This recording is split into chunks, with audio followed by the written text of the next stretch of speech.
Hi, welcome to the show. As you can see, we're not in the studio anymore. Bonus points for those of you who know where we are. All right, we're at Youngberg Hill. It's a beautiful day to be here. There's a lot to learn here, and I'm so excited to have owner Wayne Bailey with me. Wayne, thanks for being here. Oh, and having us here on your beautiful property. Thanks for being here, Ken. Glad to show it off. Well, we're going to take a quick look around here. There's so much to learn. But let me ask you a big question to start with. How did this happen? Well, many years ago, as a matter of fact, back in 1987, the first owner of Youngberg Hill purchased this 650-acre parcel and built this house on it. And this house was originally built as a B&B and private residence. And so that was the intent from the get-go. So it's got, nice large rooms, a lot of open area and things like that. A couple of years later, in 1989, the first vineyard blocks were planted. And I'll show you those in more detail in a minute. And so it's been 26 years now since Youngberg Hill has operated both as a vineyard and a winery and a bed and breakfast place. My wife and I came out here in 2003, so it's been 13 years now. And that move came from the impetus I had of spending 2 years in Burgundy, France, learning all about Pinot Noir, falling in love with Pinot Noir, and deciding that from my farming roots back in Iowa, that's where I'd like to be. And so we decided to come out to Oregon to be farmers again, or for me to be a farmer again. And how did your wife take to farming? Well, I always use the analogy, you remember the old TV show Green Acres? Yes, I do. That's us, okay? I'm the farmer, she's the city girl from Chicago. The stores for her and the chores for you. And she could tell you all kinds of stories about, putting tractors in the vineyard and in the fence line and all kinds of stuff. But, yeah. Well, Nicolette is a great presence here and a big part of why people like to come here, I'm sure. Absolutely. She's the hostess with the mostest. So. All right. Well, before we move off this spot, perhaps you can tell us what's developing over here. Well, we do a lot of events through the course of the summer, and you'd see the pad that we've got right here, for example. And but we've been limited to doing just summer events, and even then, in June and September, it can be iffy weather-wise at times. And trying to maintain a lawn underneath the tent is a pain all summer long. So we just decided it was time to put a concrete slab in there, put a more permanent structure there, and that way it's a lot easier and more conducive for events during the summer season, but also to be able to do things throughout the winter months as well. And so we do a lot of wine club events there. We do wine dinners. We do events for IPNC and OPC, all those types of things. And so that's what that's for. And I've been up for a music event.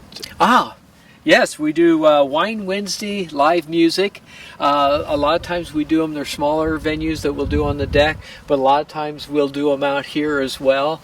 And then we do 3 or 4 benefit concerts during the summer with music that are fun too. Beautiful. Beautiful place to be in the summertime. Well, anytime. Well, you have got what do you want to show us next? Well, what I'd like to do is kind of give you a little bit of a map show of the vineyard and the different blocks and everything. But let's first talk about why do we grow grapes on the hillsides in the Willamette Valley. All right. So,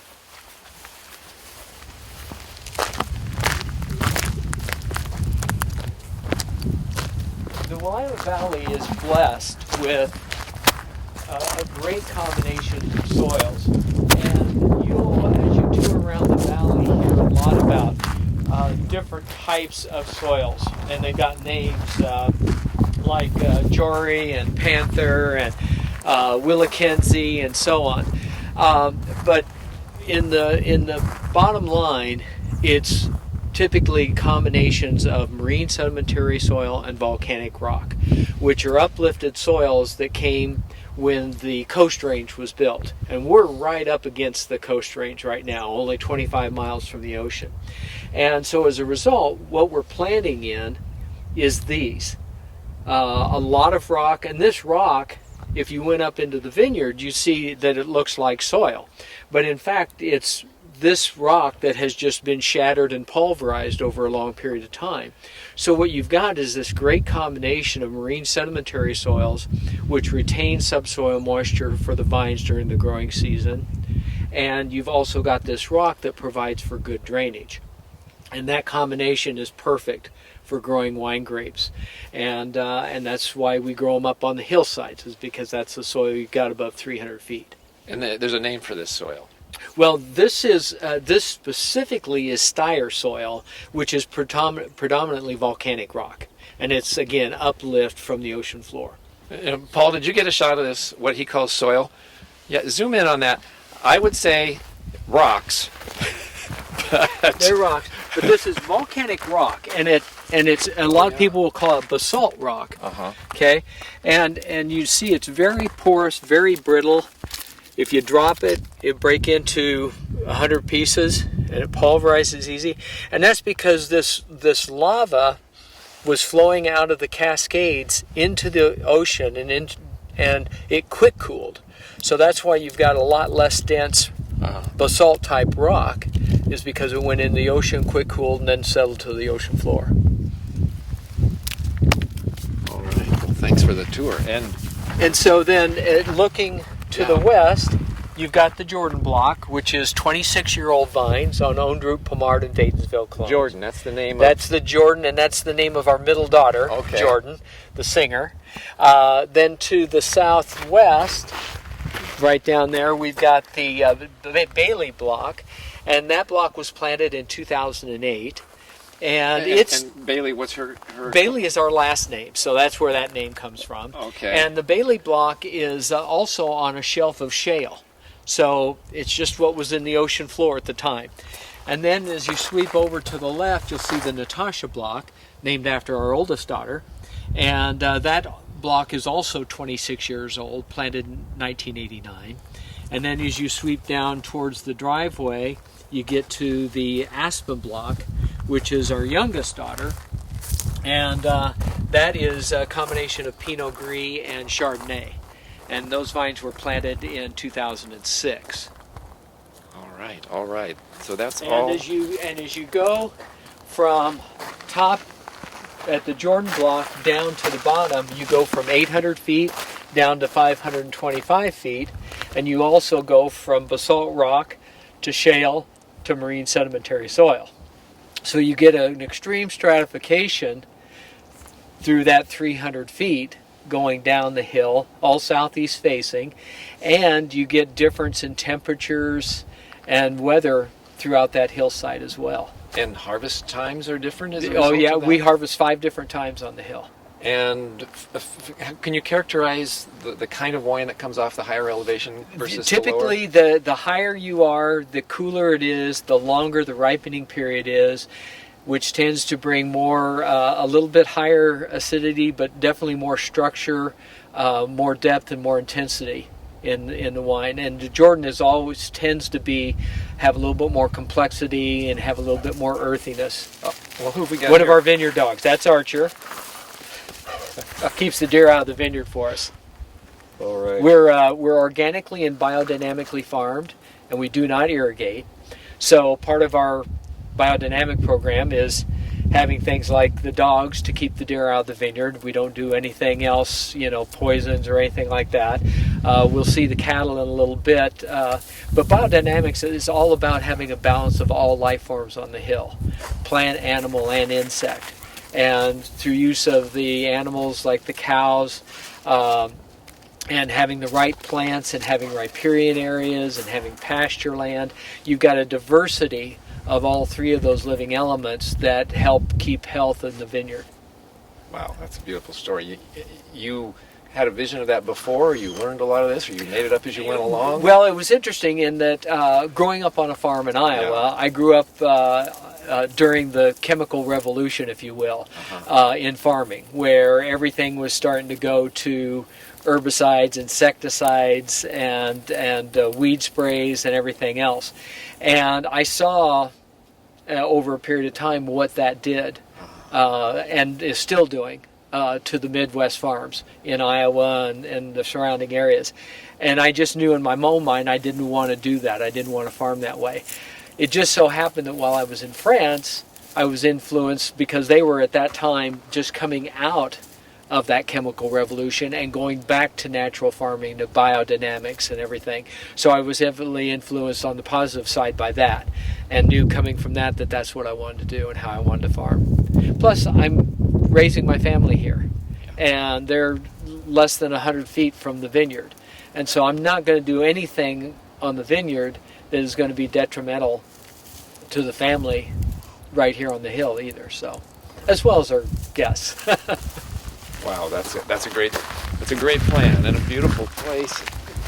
Paul, I hope you're getting some of this panorama.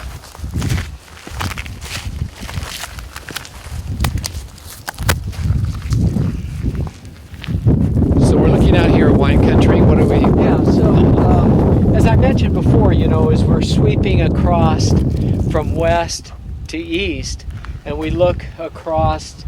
And I didn't mention it, you probably can't see it for the sun, but the Coast Range is to our right.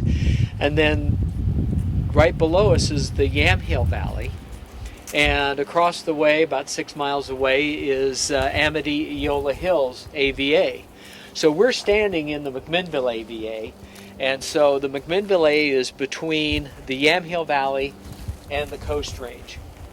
And then on the other side of the Yamhill Valley is Amity-Eola Hills. And while the soils on the hillsides are fairly similar, the weather that they get versus what we get can be significantly different. So there are times when we could be standing here and the sun shining and rainbows, and we can watch the weather coming up the Van Duzer Pass, zipping right through the Yamhill Valley and smacking head on into Eola Hills. Going right by you. And going right by us, and then it'll move its way up. So the Eola Hills, while we're closer to the ocean, the Eola Hills tends to get a little bit more severe weather because they get a direct hit from the Van Duzer, where we're a little bit in the shadow of the Coast Range, and it typically goes around us a little bit. So we get a little bit less precipitation, a little bit more sunshine. We have a little cooler temperatures, and all those things contribute to wines in the McMinnville AVA that tend to have a little bit higher acidity, tend to have a little bit more depth, a little bit more intensity, and a little bit more earthy and mineral characteristics, and a lot of black fruit. AVA. Mm-hmm. American AVA, American viticultural area. So similar to the appellations that you would have over in Europe. So each one has distinguishing characteristics that could be as a result of soils, but more importantly, I think, in the Willamette Valley, the variation in weather, like we just talked about. So the weather in Eola Hills is different than McMinnville, is different than Dundee, is different than up in Ribbon Ridge or in Chehalem. And the wines then will reflect those different weather conditions that they all have. How can you characterize that? Can you characterize the difference in wine, the flavors that come from the different AVAs? Yeah, you can. It varies. Every vintage is going to be different, but and everybody will have their different take on it as well. For me, as I mentioned before, the McMinnville AVA tends to be more intense, a little bit bigger wine, always has more acidity, and tends to be more mineral and earth driven. You get a lot of earth characteristics. You get over in Eola Hills, and they tend to have a little bit more minerality, slightly less acidity, but still a lot of black fruit orientation. So I always differentiate them by being a little bit more mineral, us a little bit more earthy. You go up to Yamhill Carlton AVA, and they tend to start to shift a little bit more towards red fruit versus black fruit, or a good balance of the two, and tend to be more have a little bit more minerality accentuation. You get into the Red Hills of Dundee, and very much there it's red fruit driven, and tend to be a little bit on occasion a little bit lighter in body as you're moving farther north, and more fruit driven than savory driven. You get into Ribbon Ridge, very small area, but really good balance there in that little pocket of red and black fruit. A little bit of minerality associated with it, not quite as much earthiness. And then you get up into Chehalem, and you get a little bit lighter even more due to the weather. Much more red fruit driven, and much more fruit driven than savory driven. Wow, that was quite a tour. Thank you. You're welcome. I'm going to replay that when I watch the show and take notes. Okay, well, and as you go touring through tasting through the valley. Yeah, take it with me. Yeah, and taste exactly. for it. Oh, that's fun. Well, let's head over to the house. Yeah.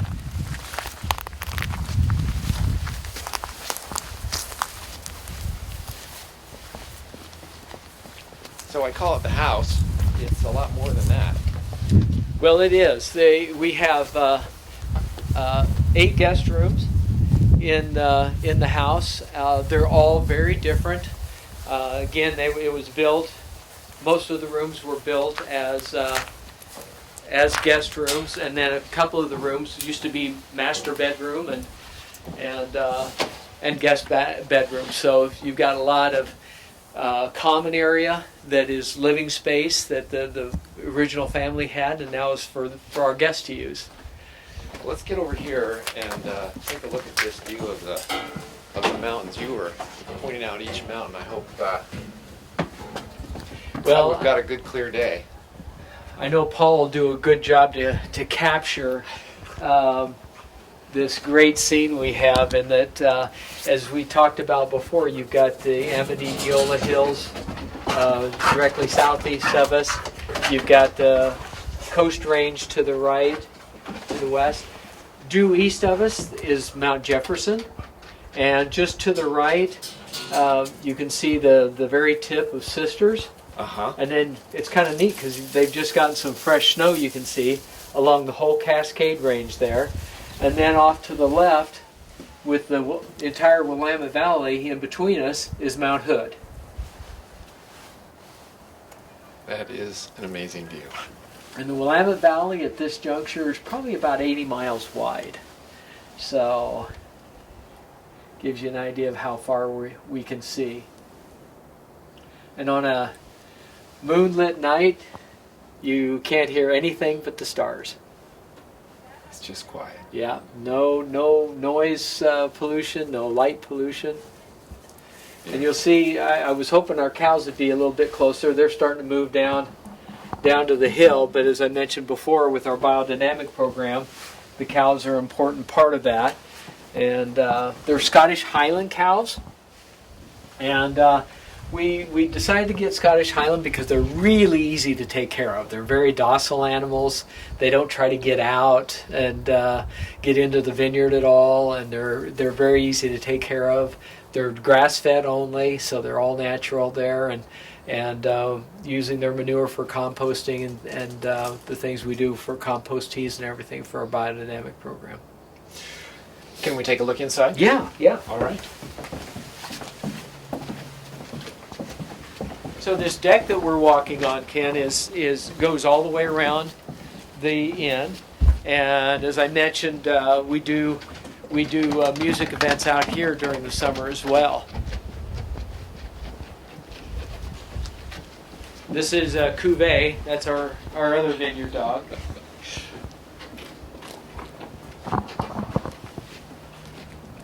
He likes to get his picture taken too. All right, Cuvée. Cuvée come in the house? No. No, all right. No, they're working dogs. They They're know, outdoor dogs. they know better.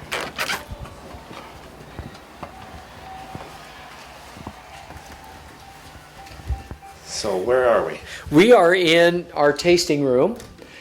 Just like every other winery in the valley, we're open for tastings to the public. We're open from 10 to 4 daily, year-round, except on Thanksgiving, tomorrow, and Christmas. So, and then we do a wine tasting reception for our guests every afternoon from 4 to 5.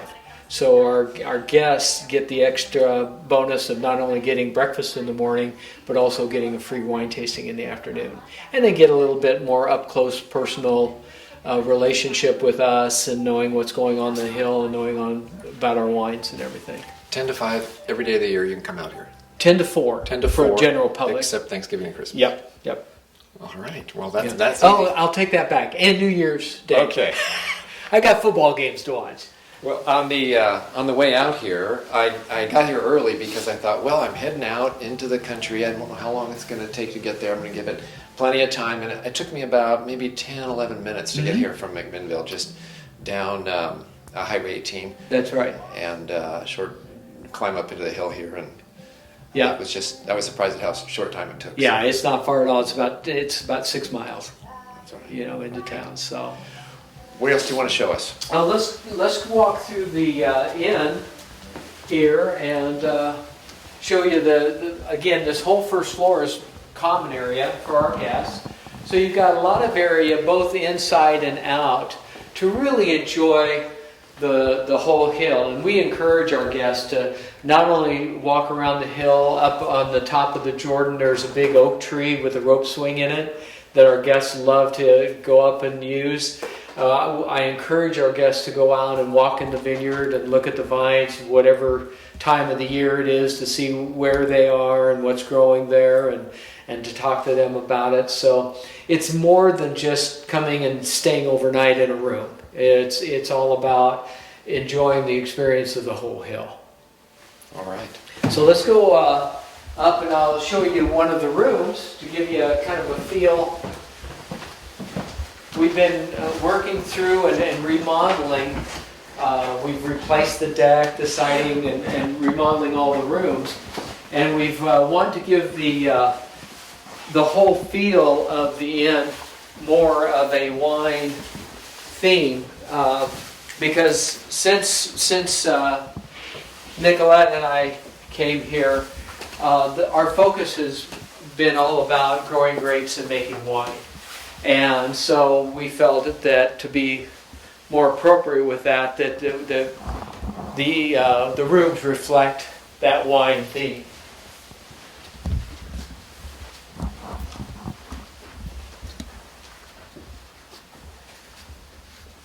So this is the Jura. The name of the room. That's the name of the room. Tell me about that name. Well, all the rooms are named after clones of Pinot Noir. Okay. So Jura is a Pinot Noir clone, just as Gamay is, Pommard, Wadensville, all of those. So as you can see with all of our rooms, they have great views. And the view we were talking about before with Mount Hood and Jefferson and so on, you can see it from the bed. This is one of the rooms that we've remodeled. And to give it that wine theme, you've got the headboard here, which is made out of the barrel staves. Got the side tables, which are the barrel tops, and even the balances for the shades are made out of barrel staves. And so we wanted to give it that feel, almost like if you were staying at the winery, but with all the conveniences and amenities that you would have at any hotel. So. How was your harvest this year?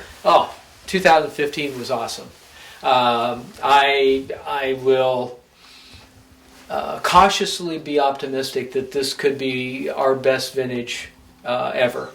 Wow. For Youngberg Hill, at least, if not for the whole valley.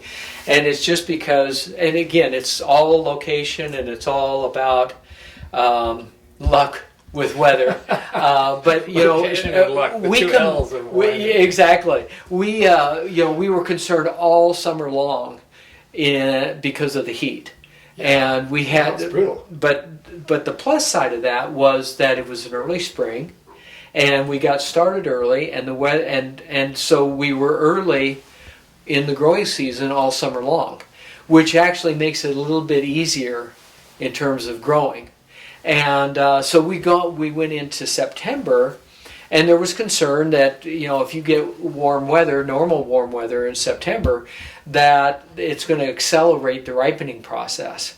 And what that can do is tend to drop acids more quickly and ramp up sugars more quickly. As luck would have it, September cooled down, cooler than normal temperatures in September, kept that ripening season longer, slowed down the increase in sugars, slowed down the drop in acids, and we just had beautiful fruit coming into the winery. And so, as luck would have it, I like 2015. You know, there's been so much publicity and everything on the 2012 and 2014 vintage, and no doubt that they're great vintages. But I think 15 is just as good, if not better.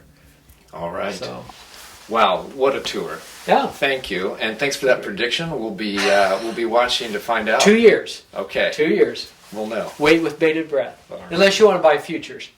Futures. Yeah. So you're recommending 2015 as futures? Yeah, absolutely. Okay. Get them while you can. All right. Well, you've heard the advice right here. That's a hot tip from Youngberg Hill. Thanks so much. Oh, for you're having very us welcome. out. You're very welcome. Glad to have you with us. And Local Matters, that's it for another great show. Join us again.